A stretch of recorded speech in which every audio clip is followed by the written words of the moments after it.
दूर झाले रात दिन तू सावर रे, हो सावर रे मना, सावर रे सावर रे सावर रे कदा सावर रे.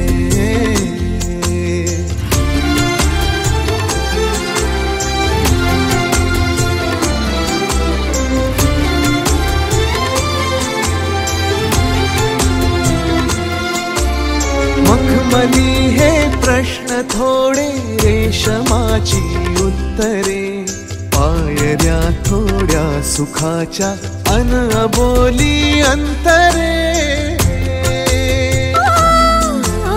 मखमली हे प्रश्न थोडे रेशमाची उत्तरे, पायऱ्या थोड्या सुखाच्या अन अबोली अंतरे. येतील आता फुले ऋतू, बघ स्वप्न हेच खरे. पालवीच्या सणाचे दिवस हे चांदण्याचे, पानगळही सोसताना सावर रे मना, सावर रे सावर रे सावर रे कदा सावर रे. हो हो सावल्या फुलांच्या वाट हळवी वेचताना सावर रे.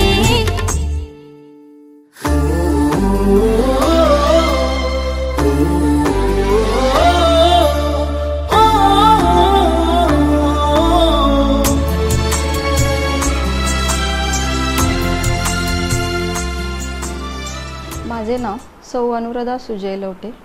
पूर्वाश्रमीची मी कुमारी अनुराधा तुकाराम लोखंडे.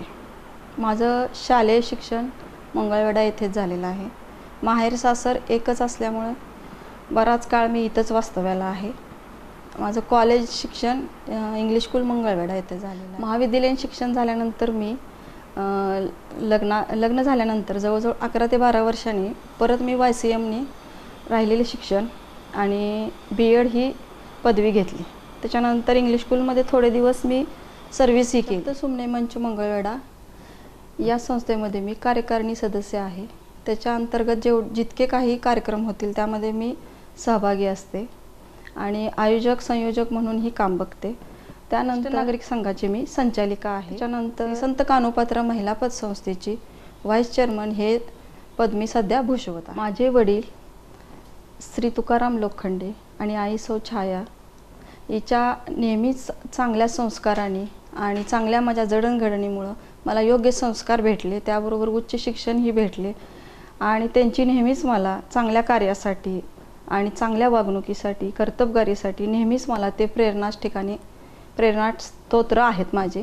त्यानंतर लग्नानंतर जर माझं कोण प्रेरणास्त्रोत असतील तर ते माझे पती आणि त्याच्यानंतर सासू सासरे श्री तुकाराम लवटे. माझ्या विवाहानंतर माझे पती ॲडव्होकेट सुजय लवटे हे प्रथम माझ्या प्रेरणास्त्रोत्रात येतात. त्यानंतर माझे सासू सासरे म्हणजेच श्री तुकाराम लवटे आणि शोभा लवटे यांनी नेहमीच मला माझ्यासाठी उत्स्फूर्तपणे प्रतिसाद. त्यांच्या प्रेरणेमुळं मी माझं राहिलेलं शिक्षण ही शैक्षणिक वाटचाल ही पूर्ण केली. त्याचबरोबर कॉलेजपासून मला जे साहित्यिक आवड होती म्हणजे चारोळ्या करणे, वाचणे, ते संग्रहित करणे, कविता करणे, मोठ्या मोठ्या लेखकांचे लेख वाचणे, हे आवड जर मी परत सुरू केली तर ती मी लग्नानंतर चालू केली. आणि जास्त म्हटलं तर माझं त्याच्यामध्ये योगदान मला मिळालं ते शब्दसुमने मंच मंगळवेढा या संस्थेमुळे. शब्दसुमने मंच ग्रुपमुळे माझी साहित्यिक वाटचाल जास्त झाली आणि मला साहित्याचा वारसा जास्त प्रमाणात तिथेच मला भेटला आणि मला साहित्यिक सेवा प्रेरणा भेटली. त्यानंतर मला ज्येष्ठ नागरिक संघामुळं ज्येष्ठांची सेवा, त्यांच्यासाठी काहीतरी करण्याची धडपड किंवा त्यांच्यासाठी काहीतरी करण्याची इच्छा माझी ह्या संस्थेमुळं पूर्ण झाली.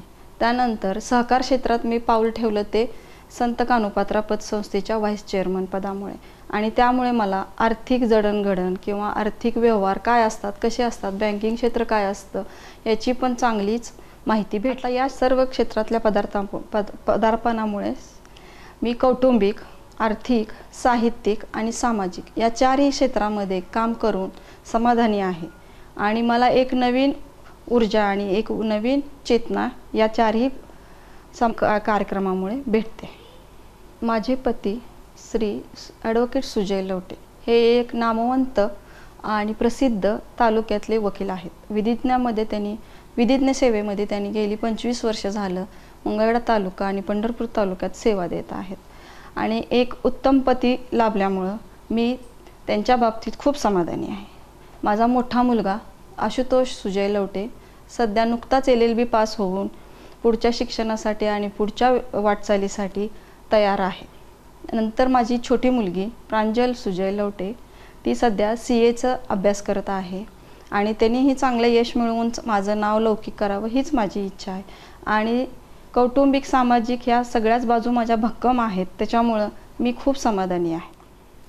सामाजिक, आर्थिक आणि कौटुंबिकपेक्षाही मी साहित्यिक क्षेत्रात जास्त रमते आणि त्यामध्ये मी नवरात्रीच्या 9 रूपांमध्ये 9 रूपाचे देवीचे मी नेहमीच वर्णन करत काव्य रचत असते.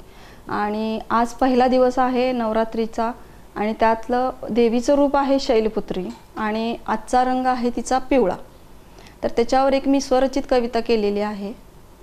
माती घेऊन या भंडारा पिवळा, माथी लेऊन या भंडारा पिवळा, खुलून दिसतो मुखचंद्र सावळ, पिवळा रंग शुभ शकुनाचा, हळद कुंकू साज सौभाग्याचा, पिवळ्या पैठणीवर गजराचा दिसे देहावरी सुवर्ण अलंकाराचा. माझ्या या पूर्ण कार्याला किंवा माझ्या या पूर्ण साहित्यिक वाटचालीला मला ज्यांनी प्रोत्साहन दिलं ते माझे घरातले तर आहेत, कल्पतरू परिवार ज्यांनी मला प्रेरणा देऊन लिखाणासाठी प्रवृत्त केले. त्यानंतर दामाजी एक्सप्रेस आणि स्वाभिमानी छावा यांनी वरचेवर माझे लेख आणि माझे चारोळ्या किंवा माझ्या मुक्त छंदातील कविता प्रसिद्ध करून मला एका प्रसिद्धीच्या उंचीवर नेऊन ठेवले. त्यानंतर सोलापूर आकाशवाणी केंद्र यांनी माझे साहित्य संपदा यामध्ये माझ्या जवळजवळ 20 कविता प्रसिद्ध केल्या आणि मला तालुक्यात नव्हे तर जिल्ह्यातही प्रसिद्ध केलं. त्याचबरोबर आज महाराष्ट्र संवाद न्यूज या चॅनलने मला नवदुर्गा या वर्षीचा नवदुर्गा हा पुरस्कार देऊन मला सन्मानित केलं किंवा माझी निवड केली. त्याबद्दल महाराष्ट्र संवाद न्यूजचे हे मी हार्दिक आभार मानते. नवरात्रीतले नवदुर्गा हा बहुमान मला महाराष्ट्र संवाद न्यूज यांनी दिला. त्याबद्दल मी त्यांचे शतशः ऋणी आहे आणि त्यांचे खूप मनापासून आभार मानते. धन्यवाद.